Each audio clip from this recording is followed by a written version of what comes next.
This is Caesar de Bello Gallico I, chapter 4. We last left off in chapter 3.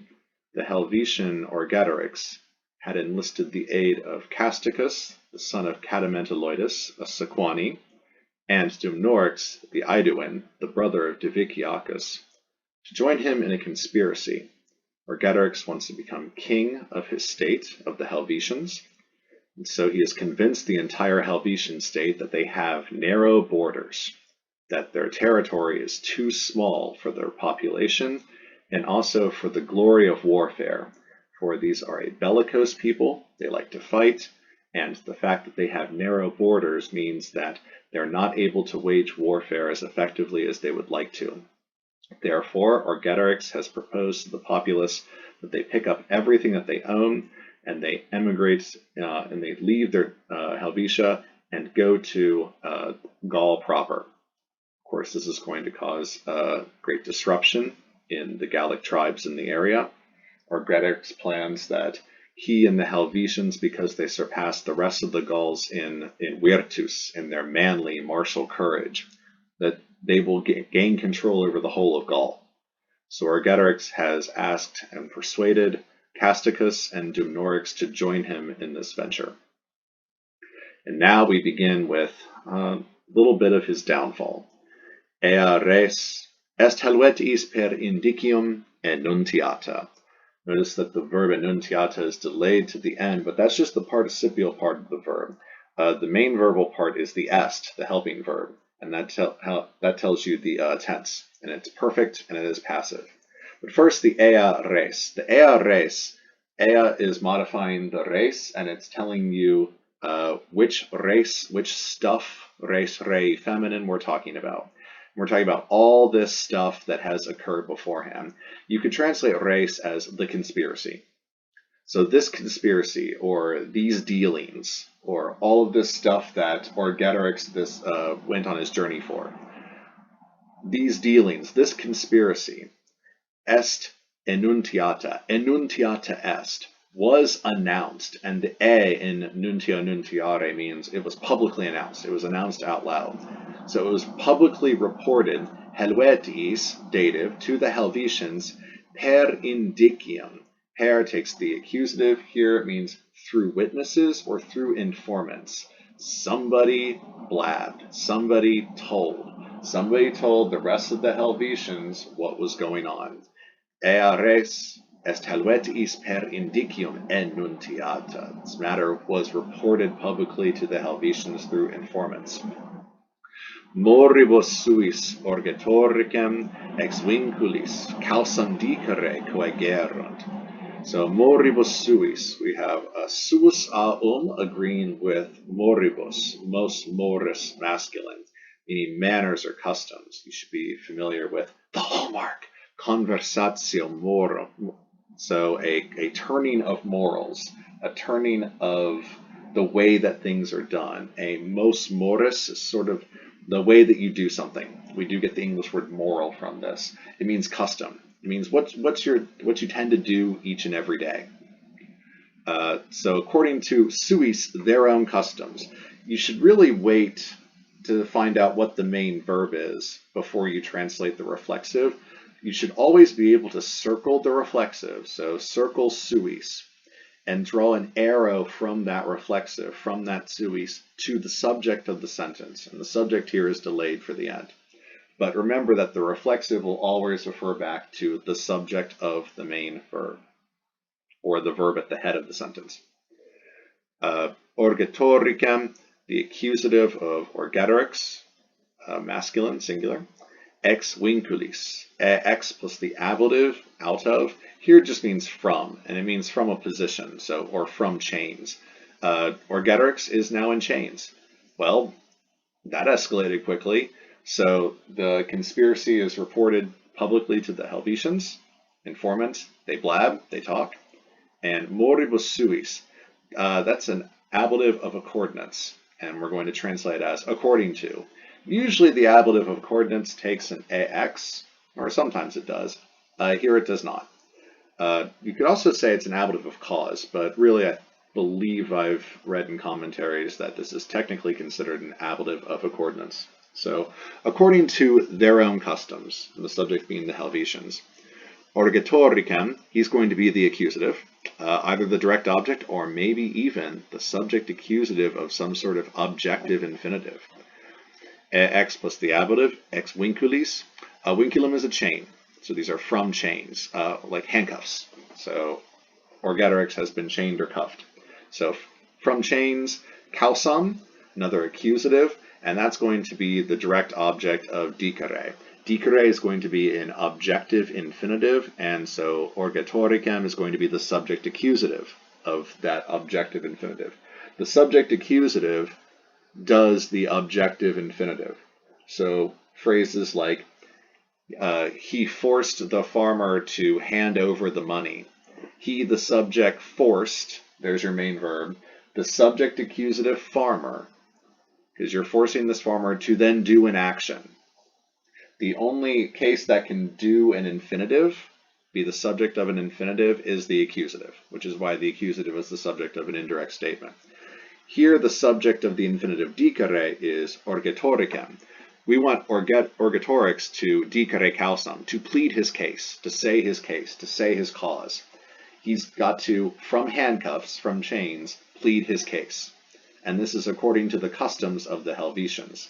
So according to their customs, the Helvetians coegerunt, they forced, they compelled, cogo, cogere, coegi, coactus, Orgetoricem, Orgetorix, to, objective infinitive, dicere, to plead, or his causam. There's accusative subject, or accusative direct object of the infinitive dicere, ex vinculis, from chains. Damnatum, poenam sequi oportebat, ut igni cremaretur. Ouch. Damnatum. This is a perfect passive participle, damno, damnare. It agrees with Orgetoricem, so it's accusative singular and it's masculine. Here's one of the cool ways in which a participle can be translated conditionally.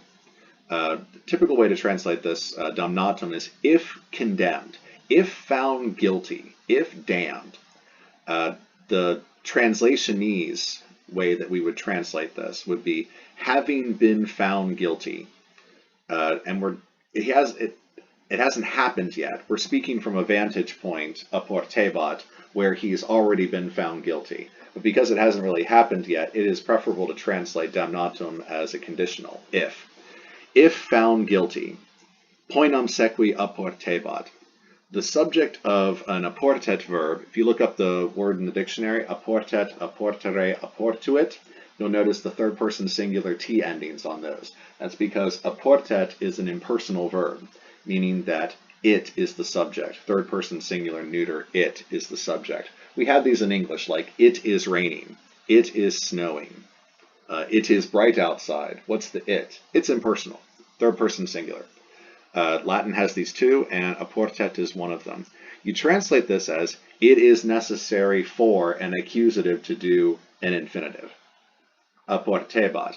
It was necessary for damnatum, him, or Orgetorix, if found guilty, to poenam sequi, to suffer the punishment, to suffer the penalty, to pay the poenam.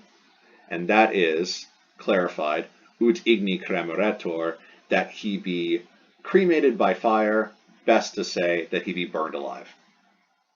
Notice the imperfect subjunctive there. It's imperfect subjunctive because it is following a past tense verb, oportebat. Remember that oportet takes an accusative and then an infinitive. Sequi is that infinitive. So if it was necessary for him, damnatum, there's your accusative that goes with oportet, to sequi, to follow up with punishment, to pay the penalty, just a Latin idiom. Pay the penalty, pay the consequence, pay the piper. And that piper is going to burn him alive, that he be burnt igni by fire, be burnt alive. Die constituta causa dictionis, Orgetorix ad iudicium omnem suam familiam, ad hominum milia decem, undique coegit, et omnes clientes obaeratosque suos, quorum magnum numerum habebat, eodem conduxit. So die constituta, if you look really closely and notice that constituta has an ablative singular feminine ending to agree with a feminine da, and then you check your dictionary and you see dies a masculine. You remember that I said in class that dies is one of the only masculine fifth declensions, dies and its compounds. You're wondering what is going on here. Well, sometimes dies can change its gender based upon its meaning or how it acts. If dies refers to a specific date, then sometimes it can become feminine. And that's just what it is here. It's just a thing Latin do. So it's an ablative absolute. Die constituta, with a day, there's your training wheels translation, having been decided, with a date set, after setting a date, having set a date, causa dictionis, of speaking his case. This is a noun form of causam dicere. You can see that dicere and dictionis both come from the same root. So it's a day, causae dictionis, of pleading his case, constituta, having been decided. So when they picked a date for him to plead his case ex vinculis from chains, Orgetorix, what then did he do? That he's nominative singular, so he's the subject. He's going to be doing all the verbs and actions coming up. Ad iudicium. A iudex is a jus dico, a law speaker. So a iudicium is the place where the iudex does his law speaking. This is a courthouse, or a law place, a place where the law is said. So we'll say court. Ad iudicium, ad plus the accusative, motion towards, to the court. Omnem does not agree with iudicium, to every court. It agrees with suam familiam, his whole entire familiam. Don't say family, say household, because it doesn't just refer to his blood kin, but it also refers to slaves who are not his blood kin, but live in the household. So his household. So Orgetorix, he did something. He did it towards the courthouse. So we'll probably have some sort of verb of motion or moving, because we're going odd motion moving towards the courthouse. Omnem suam familiam, he's doing something, the accusative direct object, to all of his family, all of his household. Say household. And then we have a sort of an aside, separated by an English-speaking editor with commas. Ad hominum milia decem, up to, odd plus the accusative here, and the accusative is milia, hominum being the genitive plural, homo hominis masculine. It's milia, accusative plural neuter. Remember that milia means thousands. Mille, the indeclinable adjective, means 1,000. Milia is a noun. Ad milia decem, to up to, odd meaning up to or towards. We're leaning towards approximately tens of thousands of people. 10,000s of people. Decem, 110, milia, thousands, hominum, of people. So hominum is a partitive genitive. It's 10,000s out of the people. So up to 10,000 people, that's how many people Orgetorix has in his familia, in his household. Remember, he is ditissimus, nobilissimus, longe, by far the most wealthy of the Helvetians. Undique coegit. Undique, you can translate undique as either from everywhere, from all sides. It's a compound of unde and que.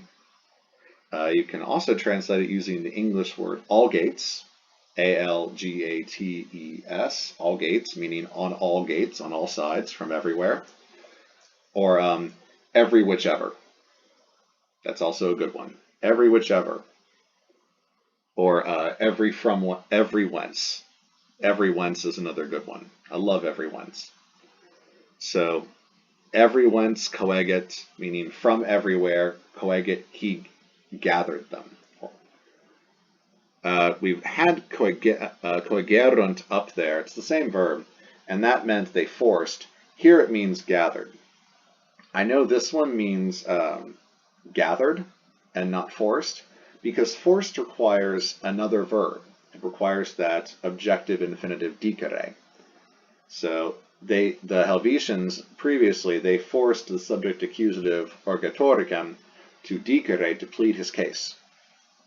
Here we have the same verb, coegit. He, Orgetorix, if he forced omnem suam familiam to do something, that would require a complementary or an objective infinitive. And we do not have that here. So we have to go with the other translation of cogere, which is he gathered, he collected. The reason why cogo has these two distinct meanings, to force and also to collect or to gather, is because the prefix co, which comes from cum, also has two distinct meanings. It can mean with, together, and that's what the gathering form of the verb takes. It means to act or to drive with or together, cum. Or cum can also mean forcibly, like in the verb conicio, meaning to coniacio, to throw with force. That would mean to cum ago, to drive or to do with force, meaning to force someone to do something. So that's the origin of the two distinct meanings of cogo. Anyway, Orgetorix he coegit, he forced, and then we have, he gathered. The accusative direct object, omnem suam familiam, all of his own household, ad iudicium, to the law court, to the court, and that's upwards 10,000 people. And also, he ain't done, conjunction, and omnes clientes, obaeratosque suos. The que on obaeratosque, that indicates a close connection with clientes. So you take clientes and obaeratosque together as a single unit, separated by a minor conjunction que. And omnes is an adjective that agrees with, I would say, both of them. So all of his own, that's the suos. Remember, you should be able to circle any reflexive and draw an arrow back to the subject. The subject of this whole part, coegit, habebat, conduxit coming up, third person singular, is Orgetorix. So you can say his own. You can draw that line from suos to Orgetorix or any of the coegit, habebat, or conduxit verbs. So he, all of his own clientes and obaeratos, debtors, people who are in debt to him, they owe him something. And suos, of course, agrees with them. All of his own clients and debtors. Quorum magnum numerum habebat, quorum being the relative pronoun introducing a relative clause. The antecedent of the relative pronoun quorum is omnes clientes obaeratosque suos. All of that. Remember that the relative pronoun must agree with its antecedent in gender and in number, not necessarily in case. The case of the relative pronoun quorum will come from how it acts inside its own relative clause, quorum magnum numerum habebat. Inside that clause, we need a genitive, and that's what quorum is doing there as a genitive. Omnes clientes, etc., we already said that's accusative. That's accusative plural masculine. Quorum must be plural and masculine. It does not have to be accusative, because in its own clause it needs to be genitive. So magnum numerum is the accusative direct object in that clause. Habebat is the verb. Subject is still Orgetorix. So he, Orgetorix, was having a magnum numerum, a great number, quorum, of these. Well, what are the these? We said the antecedent were the clients and the debtors. So he had a great number of these. The way we render that in English is, of whom he, habebat, had or was having a magnum numerum, a great number. So get used to of whom he had a great number. Eodem conduxit. That's eo, which is the adverb meaning to that place or thither. It's referring to the iudicium, to the law court. The dem, the dem, is telling us that it means the same. So eodem means to the same place. And conduxit, compound of cum and duco, just like coegit, cogo, compound of cum and ago. It's pretty much a synonymous verb. He led them together, brought them together. Don't say gather again. If he gathered all of his household, don't say gather for conduxit. Say that he brought them together. And he brought together, conduxit, omnes clientes obaeratosque suos, all of his clients and his debtors, of whom he had a great number, eodem, to the same place. meaning the law court. So on the day decided for pleading his case, Orgetorix gathered all of his own family, up to 10,000 people, to the law court, and he gathered all of his clients and debtors, of whom he had a great number, to the same place. Per eos ne causam diceret, se ripuit. All right, per eos, per like above, per indicium. Here we have per eos, meaning through, takes the accusative, and that's what the eos is doing there. Through them. The them is going to refer to somebody that's already been mentioned, and we're talking about the clientes, obaeratosque, and probably the omnem, suam, familiam. All of these 10,000 plus people that came, that he gathered together to the law court. Through them, or you could say by their agency, through their power, through their means, through the sheer number of them, it's almost equivalent to an ablative of personal agent. Almost, but it's a little bit more removed. Ne causam dicere, ne. When you see a ne, best translate it as lest. So lest, which translates out to so that not. Causam diceret. Once again, we've got a causam direct object with a dico verb. This is the imperfect subjunctive, third person singular. Ne causam diceret, lest he plead his case, so that he not plead his case. That sounds like a purpose clause, but let's finish up just to make sure. Se ripuit. We have se, the reflexive, plus ripio, ripere, which is rapio. He snatched himself away, which is a Latin idiom for he escaped. So Orgetorix is still the subject. Orgetorix escaped per eos, through their agency, by means of these people, all of his household and his clients and debtors that he brought together, and he had a great number of them. So through their agency, he escaped so that, and here we have a negative purpose clause, he doesn't want to plead his case.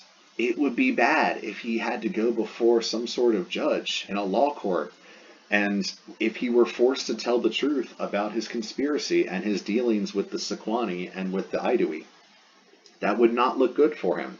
So he gathered a whole bunch of people, enough people where, I don't know if I have to come to the law court today. I mean, it looks like that there's more than 10,000 people standing between me and the law court. I really can't wade through that many people. I think I'll just stay home.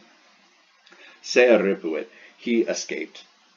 He escaped so that he wouldn't have to plead his case, lest he plead his case. Cum. This is either going to be cum preposition plus the ablative or cum conjunction. If it is cum conjunction, we're going to go with when, since, or although. We'll start with when. Civitas. Well, it's not going to be cum plus the ablative of accompaniment, so it is cum conjunction. Once again, start with when.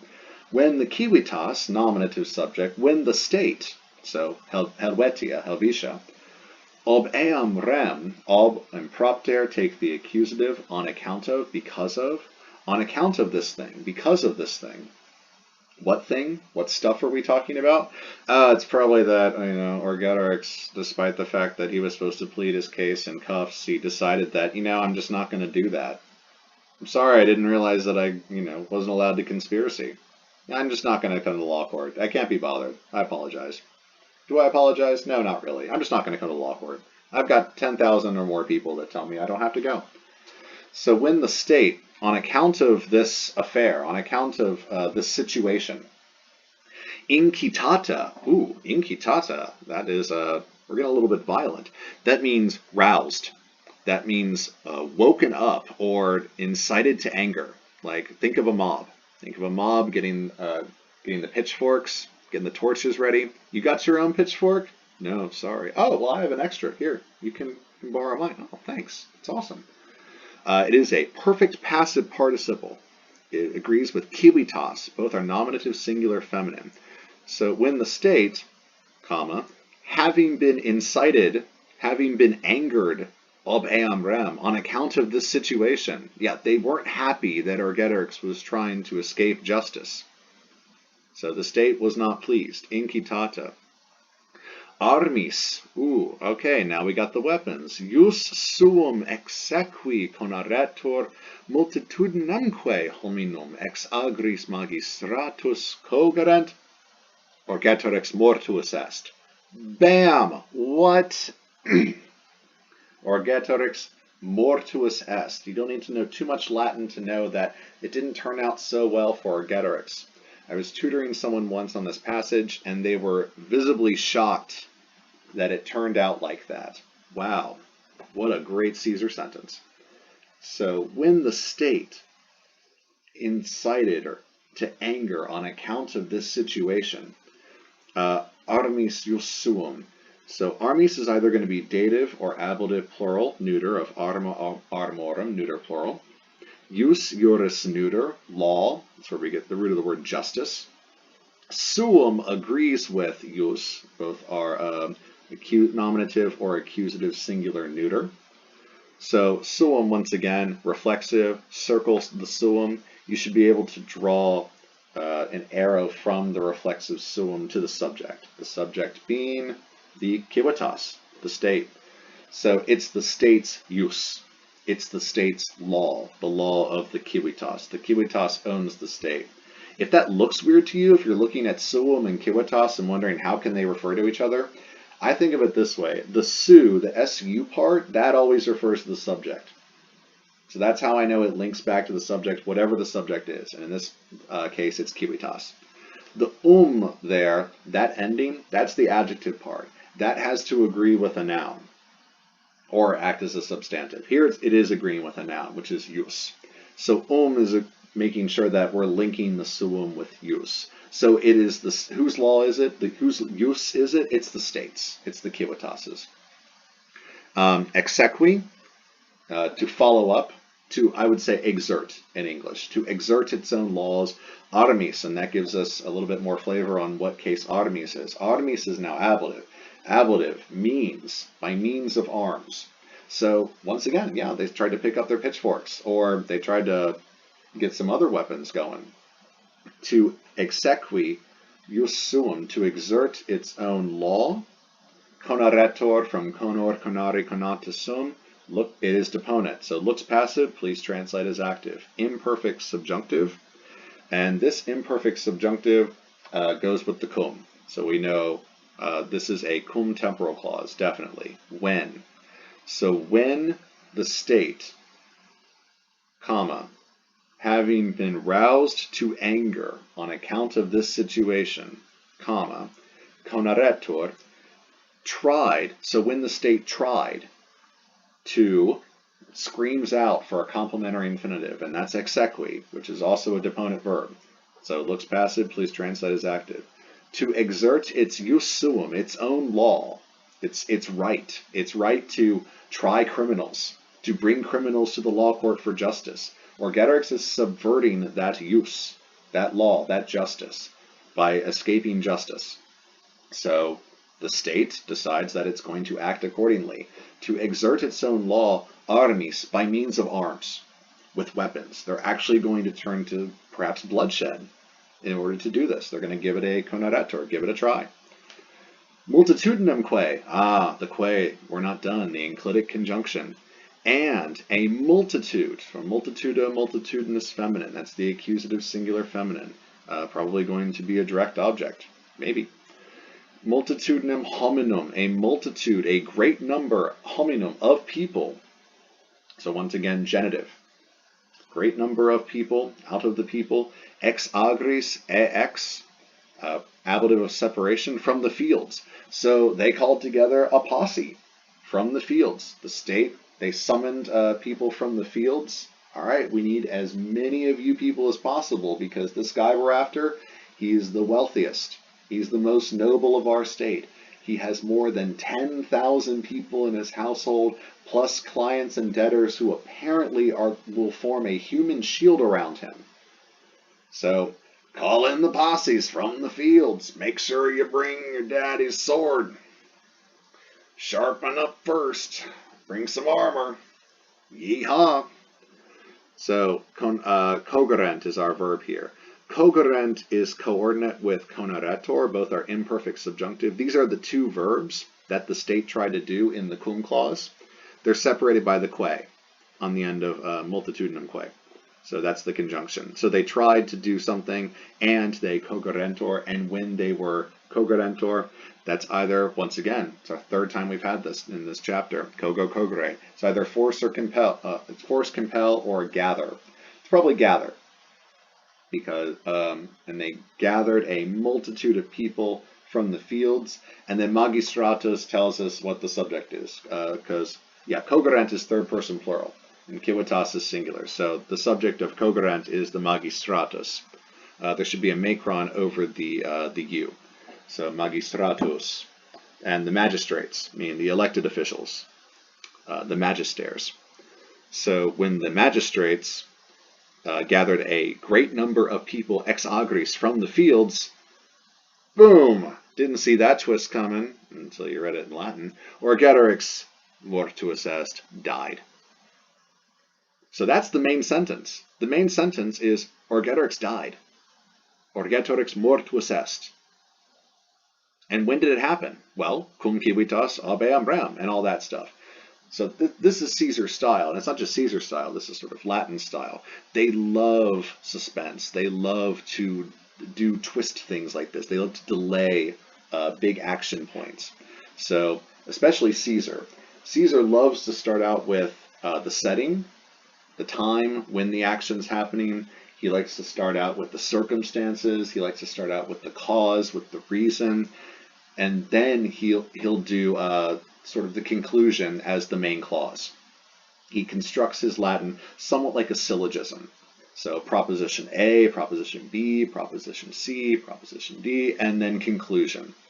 So when this thing happened, and then this thing happened, and then this thing happened, and this thing happened, and while this thing was happening, this also thing happened for this other reason, then Orgetorix died. That is his style. Neque abes suspicio ut Helvetii arbitrantur, quin ipse sibi mortem consciverit.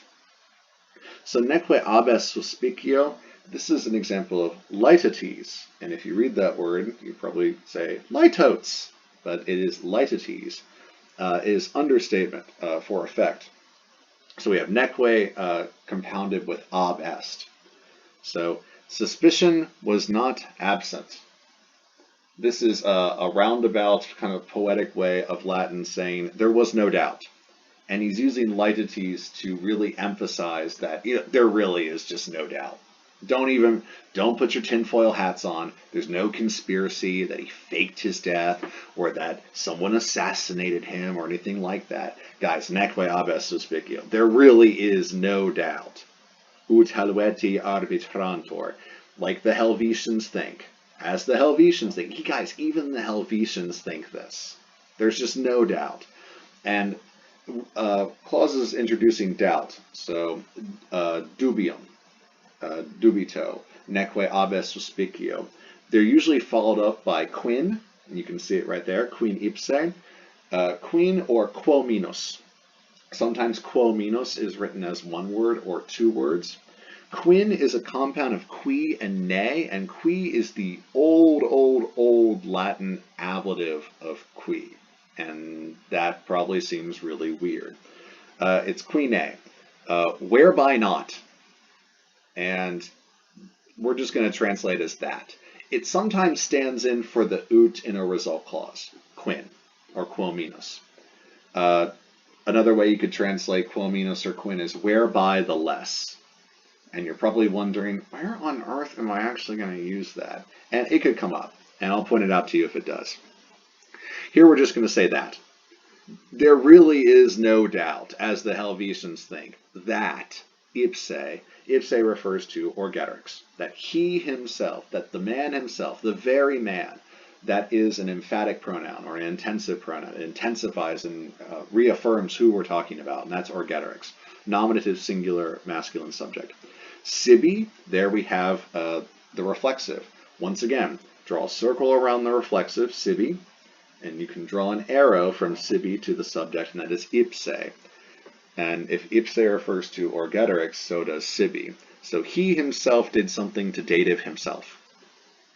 Mortem conscivueret. How sad. He consigned himself, or he consigned death for himself. And this is the way Latin uses this phrase. You consign death to someone. English tends to do, you consign someone to death, whereas Latin does it a little bit differently. That he himself, that the man killed himself. He consigned death for himself. In English, he consigned himself to death. Just say he committed suicide. He killed himself. There is no suspicion, as the Helvetians say. There is no doubt, as the Helvetians think, that he killed himself. No doubt. He totally killed himself. Absolutely did. No, nothing to see here. Absolutely. He totally suicided himself.